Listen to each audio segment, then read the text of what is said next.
Okay, good evening, friends. I think already I have introduced you all in our previous session when I started the 11th class. Friends, at first, I would like to give you warm welcome in the 12th class. Friends, all of you know that the class 10th is very important as far as our career is concerned. It is considered as a decisive step in our career plan. आपल्या सर्वांनाच माहिती आहे की 12वीचा वर्ग ही एक आपल्या करिअरमधली एक महत्त्वाची स्टेप, महत्त्वाची पायरी असते. त्यामुळं 12वीच्या वर्गाला सामोरं जात असताना, त्यामध्ये इंग्रजीसारखा विषय शिकत असताना या विषयाची ओळख करून देणं हे मला या ठिकाणी क्रमप्राप्त वाटतं. So, in our first session, at first, I will tell you why should we learn English, how we should learn English, and what are the aspects that we are going to learn, and I would like to add how we are going to learn the several aspects during this year. At first, I would like to answer the first question. That is, why should we learn English? आपण इंग्रजी का शिकायचं? You may ask, sir, we are doing science. We will go to the engineering. Someone may say, we are going to agriculture, we are going to pharmacy, and so many other branches. Then why should we learn English language, this prose, fiction, and drama and writing skills? Is it useful in our life? Friends, the straight answer for this question is yes. All these aspects which are prescribed in our syllabus are very helpful. Not for only the 12th that you are going to face, but all these aspects is useful for your whole life. फक्त 12वीच्याच वर्गासाठी हे आपल्या पुस्तकामध्ये नेमलेले पाठ्यक्रम किंवा घटक फक्त 12वीच्याच वर्गासाठी ते उपयोगी आहेत असं नाहीये, तर ते संपूर्ण जीवनासाठी उपयोगी आहेत, म्हणून ते आपल्याला शिकवायचे आहेत. तुम्ही म्हणाल, how they are useful for us, ते आपल्याला कशा पद्धतीने उपयोगी आहेत? The simple question I would like to ask you, now tell me, the largest population use, which language does the largest population use? The answer is English. Friends, English is the world language. Most of the population of the world use English as their mother tongue, or English is used in each and every walk of the life. It is used in law, engineering, medical, agriculture, trade, and commerce also. So, English is called the window of knowledge. Now tell me, the language of engineering faculty is English, the language of agriculture is English, language of law is also English, language of trade and commerce is also English. So most aspects, most work of the life is covered by English. So the English is a language of knowledge. जगातलं कोणत्याही शाखेचं ज्ञान तुम्हाला घ्यायचं असेल तर त्याला इंग्रजी यावीच लागते, किंवा जगाचं बहुतांशी ज्ञान हे इंग्रजीमध्ये आहे. So it is called window of knowledge. Then I may add, English is the language of opportunity. इंग्रजी ही तुम्हाला व्यवसायाची, उद्योगाची, शिक्षणाची, ज्ञानाची संधी उपलब्ध करून देणारी भाषा आहे. जर तुम्हाला जगामध्ये कुठेही जायचं असेल, व्यापार करायचा असेल, व्यवसाय करायचा असेल, शिक्षण घ्यायचं असेल, तर तुम्हाला इंग्रजी यायलाच पाहिजे. आणि जर तुम्हाला इंग्रजी येत असेल तर संपूर्ण जग तुम्हाला खुलं आहे. Whole world is open for you if you are able to speak in English. जर तुम्हाला इंग्रजी येत असेल तर संपूर्ण जग आपल्याला खुलं आहे. म्हणजेच काय, English as a language of opportunity. त्यानंतर तुम्हाला सांगितलं की it is language of world, it is language of knowledge, it is language of opportunity. बरोबर आहे. या सगळ्या गोष्टी आपल्याला शिकवायच्या आहेत. या गोष्टींसाठी वी शुड लर्न इंग्लिश. या गोष्टींसाठी आपल्याला इंग्रजी शिकावं लागेल. भले मग तुम्ही पुढच्या शिक्षणामध्ये किंवा पुढच्या जीवनामध्ये कोणत्याही शाखेमध्ये जा, कोणत्याही विद्याशाखेचं ज्ञान प्राप्त करा, पण ते बहुतांशी इंग्रजी भाषेमध्येच असणार आहे. त्यामुळं त्या ठिकाणी तुम्हाला इंग्रजी येत असणं गरजेचं आहे. मग तुम्ही ज्ञान म्हणून घ्या, जगाची भाषा म्हणून घ्या, किंवा ती एक अपॉर्च्युनिटी म्हणून घ्या. एक साधं उदाहरण, साधा प्रश्न मी तुम्हाला सांगतो. Is there any person around you that who can speak English fluently but he don't have any job? He is in a search of job. If there is anyone, please tell me, I will offer him a good job. जर असं कोणी असेल तुमच्या जवळ आसपास की ज्याला खूप छान इंग्रजी बोलतो, इंग्रजीमध्ये स्खलित आहे, पण त्याला 1 रुपयाचाही जॉब कोणी द्यायला तयार नाही किंवा त्याला जॉब भेटत नाहीये, I will offer him. Friends, definitely there is no one as such a candidate, because English definitely provide you the too much opportunity. That's why we should learn English. त्यासाठी आपण इंग्रजी शिकलं पाहिजे. That I tried to answer my first question, that is why should we learn English. Definitely आता तुम्ही त्याचं उत्तर दिलं पाहिजे की इंग्रजी आपण का शिकलं पाहिजे. पहिली गोष्ट, इंग्रजी भाषा म्हणून शिकायचं आहे. आता सांगितलं की English as a language of world, जगाची भाषा आहे. It is a link language, world language. दुसरी गोष्ट, it is a language of knowledge, ज्ञानाची भाषा आहे, window of knowledge. And third, it is a language of opportunity, ती एक संधी उपलब्ध करून देणारी भाषा आहे. म्हणून आपण इंग्रजी शिकलं पाहिजे. दुसरी गोष्ट, what we are going to learn in this text book.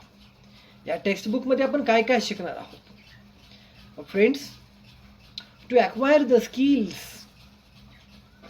the basic skills of any language, that is LSRW. You may ask, sir, what is this LSRW? L stands for listening, S stands for speaking, R stands for reading, and W stands for writing. आपण कोणतीही भाषा आपल्याला येतं असं कधी म्हणतो की ज्यावेळेस त्या भाषेतले LSRW आपल्याला येतात. म्हणजेच काय, listening, speaking, reading and writing. त्या भाषेमध्ये इतर आपला जर जोडीदार कोण समोरचा व्यक्ती बोलला तर तो आपल्याला समजतं का, म्हणजे लिसनिंग. त्याच्याबरोबर त्या थोडीच आपल्याला इंग्रजीमध्ये बोलता येतं का, स्पीकिंग. रीडिंग अँड रायटिंग, वाचन करणे आणि त्या भाषेमध्ये लिखाण करणे. हे 4 स्किल आहेत. LSRW म्हणतात त्याला. हे LSRW जर आपल्याला एखाद्या भाषेतले येत असतील तरच ती भाषा आपल्याला अवगत आहे असं आपण म्हणू शकतो. The syllabus which is prescribed in our syllabus, which is divided into 4 sections, definitely help us to develop the 4 skills. ही 4ही कौशल्य, भाषेची कौशल्य विकसित होण्यासाठी हे 4ही सेक्शन आपल्याला खूप उपयोगी पडणारे आहेत. असाच अभ्यासक्रम तज्ज्ञ मंडळींनी अभ्यास करून आपल्याला निवडलेला आहे. आपल्यापेक्षा खूप अभ्यासू मंडळी तिथं बसलेत. प्रत्येक घटकाची उद्दिष्ट ठरवून त्यांनी हे घटक आपल्याला अभ्यासक्रमामध्ये लावलेत. त्यामुळं आपल्या अभ्यासक्रमातील कोणताच घटक महत्त्वाचा आणि बिगर महत्त्वाचा असा नाही. त्यामुळं each and every aspect that we should learn sincerely. You may ask, sir, how do we develop our LSRW with the help of the studying of the reading the novel or this prose and poetry. ह्या pros आणि poetry वाचून आमचं इंग्रजीचं ज्ञान किंवा इंग्रजीचं कौशल्य कसं विकसित होईल? Yes, I will answer you. Friends, learning language and acquiring language is a different. भाषा शिकणं वेगळं आणि आत्मसात करणं वेगळं. काय म्हणतोय पहा मी. कदाचित ह्या थोड्याशा गोष्टी तुम्हाला जड वाटतील किंवा नवीन वाटतील, पण unfortunately actually those things are not told to us. या गोष्टी दुर्दैवाने आपल्याला सांगितल्या नाहीत. म्हणूनच की काय, आपलं फक्त रीडिंग अँड रायटिंग फक्त डेव्हलप झालंय.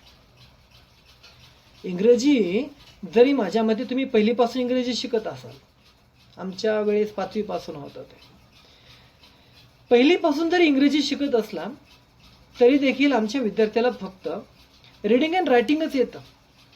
रीडिंग अँड रायटिंगच येतं. जर त्याला म्हटलं 5 मिनिटं इंग्रजीमध्ये तुला दिलेल्या एखाद्या विषयावरती बोल, तर त्याची बोलण्याची तयारी होत नाहीये. किंवा जर एखादा स्खलित इंग्रजी बोलणारा व्यक्ती पुढे बोलायला लागला तर त्यातल्या किती गोष्टी समजतात याच्यावर पण शंका आहे. मग मला सांगा, आज 12वीचं वर्ष आहे, म्हणजे गेली 12 वर्ष झालं तुम्ही इंग्रजी भाषेचा अभ्यास करत आहात, तरी देखील आपण इंग्रजीमध्ये 5 मिनिटं इंग्रजीमध्ये बोलू शकत नाहीये. किंवा एखादा 5-10 मिनिटं बोलला तर त्यातलं बऱ्यापैकी आपल्याला कळत नाहीये. असं का? याला म्हणायचं बॅरियर्स इन लँग्वेज ॲक्विजिशन. आताच तुम्हाला सांगितलं की language learning is different and language acquisition is different. भाषा शिकणं वेगळं आणि आत्मसात करणं वेगळं. मला सांगा, आपली मातृभाषा मराठी किंवा जी काही तुमची मातृभाषा असेल ती, तुम्ही मातृभाषा शिकला की आत्मसात केली? तुम्ही पहिलीला गेला त्यावेळेस तुम्हाला माझ्या मते भाषा सगळी येत होती. तोपर्यंत तुम्ही बोलत होता, इतरांनी बोललेलं तुम्हाला ऐकायला येत होतं. फक्त लिहायचं आणि वाचायचं फक्त शाळेत गेल्यानंतर शिकलो. म्हणजे बऱ्यापैकी भाषा वापरायची तुम्हाला अदुगरच यायला लागली होती. बरोबर? फक्त तुम्ही ती शाळेमध्ये गेल्यानंतर शिकायला लागला. मग इंग्रजीच्या बाबतीत मात्र उलटं झालंय बघा. आपल्याला शाळेत गेल्यानंतर फक्त लिहिणं आणि वाचणं सांगितलं, पण ती वापरायची कशी, म्हणजे यस आणि यल, लिसनिंग आणि स्पीकिंग आपलं अजिबात डेव्हलप झालेलं नाहीये. तर ते का डेव्हलप झालेलं नाहीये, खरं तर याच्यावरती मी एक वेगळा सेशन घेईन. It will require the minimum half an hour. एक अर्ध्या तासाचं स्पीच त्याच्यावरती मला द्यावं लागेल. मी कधीतरी बोलेन. पण ज्यांना ज्यांना वाटतं ना मला इंग्रजीमध्ये बोलायचं आहे, they should communicate with me, they should contact with me. माझ्याबरोबर त्यांनी कम्युनिकेट केलं पाहिजे, मला कॉन्टॅक्ट करा. I will tell you how to improve your language. Definitely I will guide you that definitely you will speak in English within this 1 year. 1 वर्षाचा हा 12वी शिकता शिकता जर मी सांगितलेल्या स्ट्रॅटेजीनुसार किंवा गाईडलाईननुसार जर गेला तर definitely within this 1 year you can speak in English. You can speak in English. Definitely you have that much skills already. You have learn all these things. Am I right? Just you have to reshape it, rewind it. So definitely it will help you. Actually friends, I had to cover all these aspects or the content of the syllabus in our first lecture.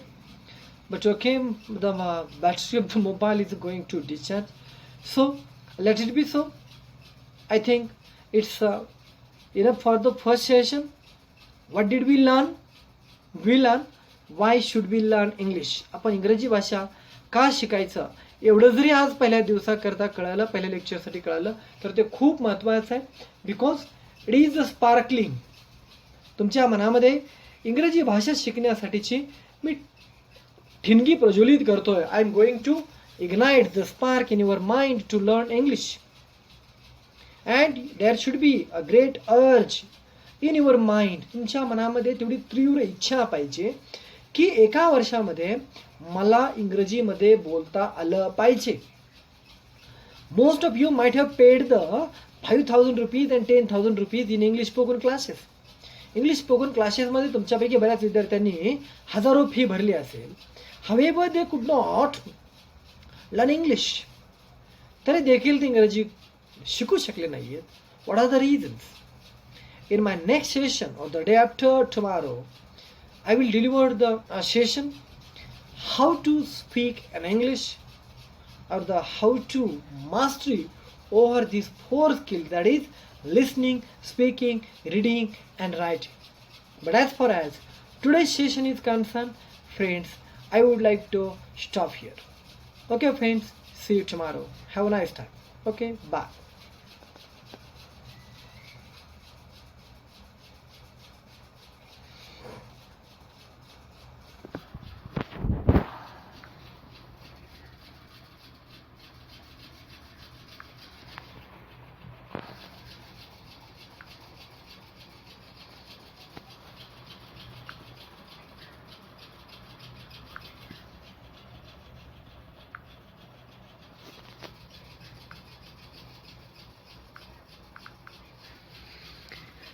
एक प्यार